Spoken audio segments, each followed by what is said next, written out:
allegations from a former aide made earlier this week. The governor's office issued a statement saying this: as we said before, Ms. Boylan's claims of inappropriate behavior are quite simply false. On top of this, Cuomo is facing growing backlash over the handling of the state's nursing homes during the COVID-19 pandemic. Joining me right now is New York Congresswoman and House Transportation and Infrastructure Committee member, House Foreign Affairs Committee member as well, Nicole Malliotakis. Congresswoman, it's great to see you this morning. Thanks very much for joining us. What do you want to see come out of this Cuomo debacle?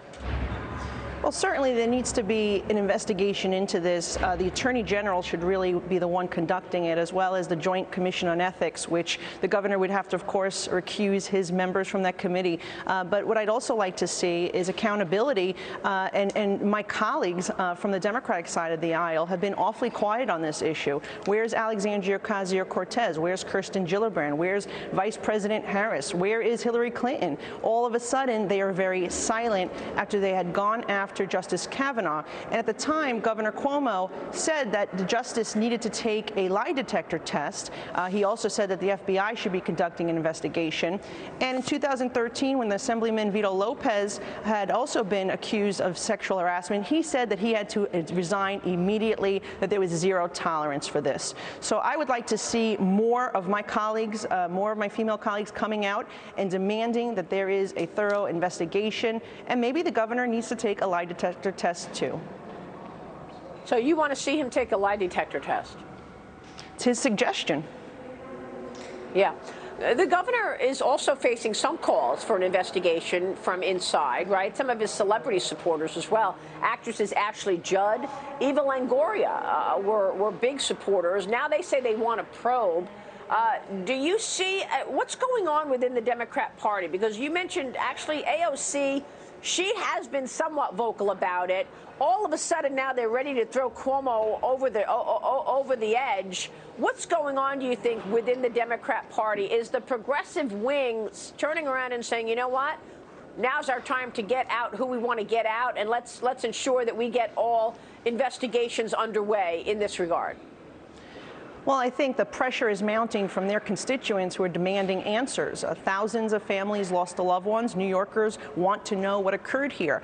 The governor not only issued that executive order, he kept that executive order in place even when there were alternative sites like the Javits Center and the U.S. Navy Comfort Ship.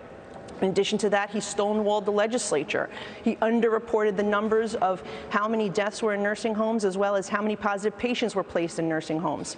You know, then he even there was an admitted cover-up that his chief of staff said occurred because they were trying to avoid the Department of Justice in making an inquiry. And then, of course, he threatened his Democratic Assemblyman, Ron Kim, who spoke out against him. So there are a slew of things that have occurred here.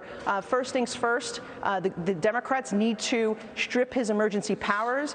They've been saying they were going to do so for weeks and haven't done so yet. I say they need to strip them just like they're playing poker with the governor. And then on top of that, they need to continue exploring impeachment as an option. I've been pushing a petition. You could add your name, enoughcuomo.com, for him to resign. But this may also end in a criminal prosecution, or it just may end by him saying he's not going to run for re-election. Or perhaps he decides he's going to, like his father, and he'll be beat at the ballot box on a fourth term. Well, this is all on top of really a dreadful situation for New York. You're seeing people move out in droves to low income or no income tax states.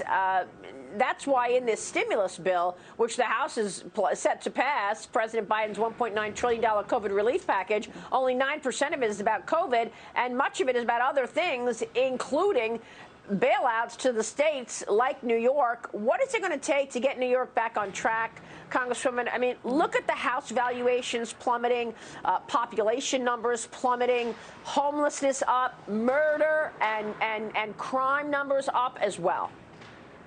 Well, certainly we need a new mayor. We need to restore some sanity to our legislature and our city council, because they keep adopting, whether it's bad policies on crime, whether it's driving up taxes.